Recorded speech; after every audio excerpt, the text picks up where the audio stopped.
Vamos con ondas. Suponga que los dos altavoces en la figura están separados por 2.5 metros y vibran exactamente fuera de fase a una frecuencia de 429 Hz. La velocidad del sonido es 343 metros sobre segundo.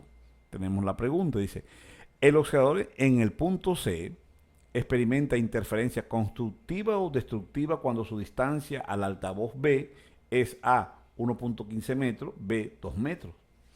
Bueno, fíjense lo que nos dice el problema. Están fuera de fase. ¿Qué significa eso? Si estos altavoces están fuera de fase, significa que mientras un altavoz está en su punto máximo, el otro está en su punto mínimo, ¿cierto? Entonces, ¿esto qué provoca?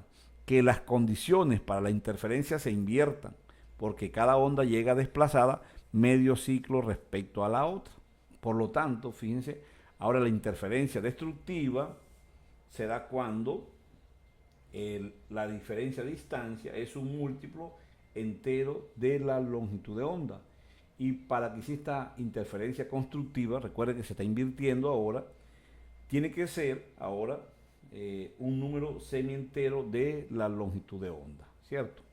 Entonces, con esta definición ahora vamos a definir quién es D1, que es la distancia del altavoz A al oscilador en el punto C, y D2 pues la conocemos, ¿cierto? Porque D2 para la primera parte vale 1.15 metros y luego tiene un valor de ¿cuánto? De 2 metros.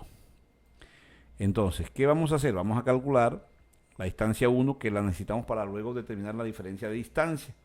Entonces D1 por Pitágoras, ya que este ángulo es 90 grados, va a ser igual a la raíz de 2.5, ya que este valor es constante, no nos dice el problema, están separados por 2.5 metros.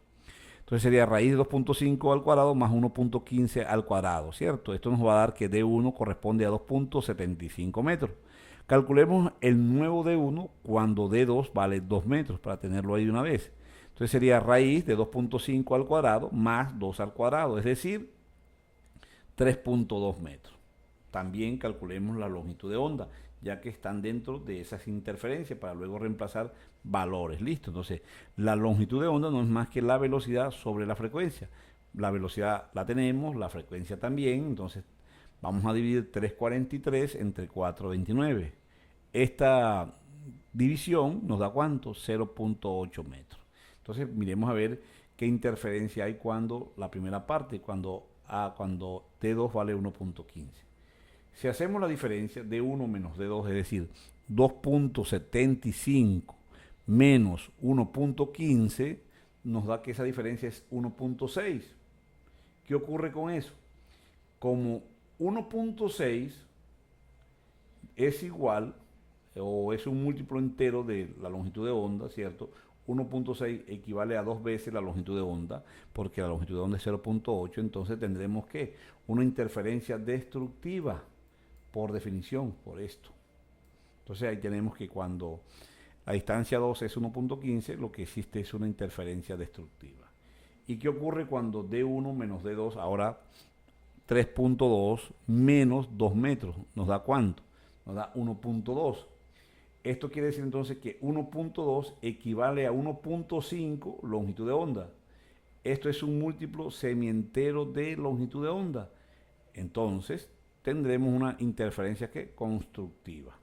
Ahí tenemos entonces la resolución de este problema.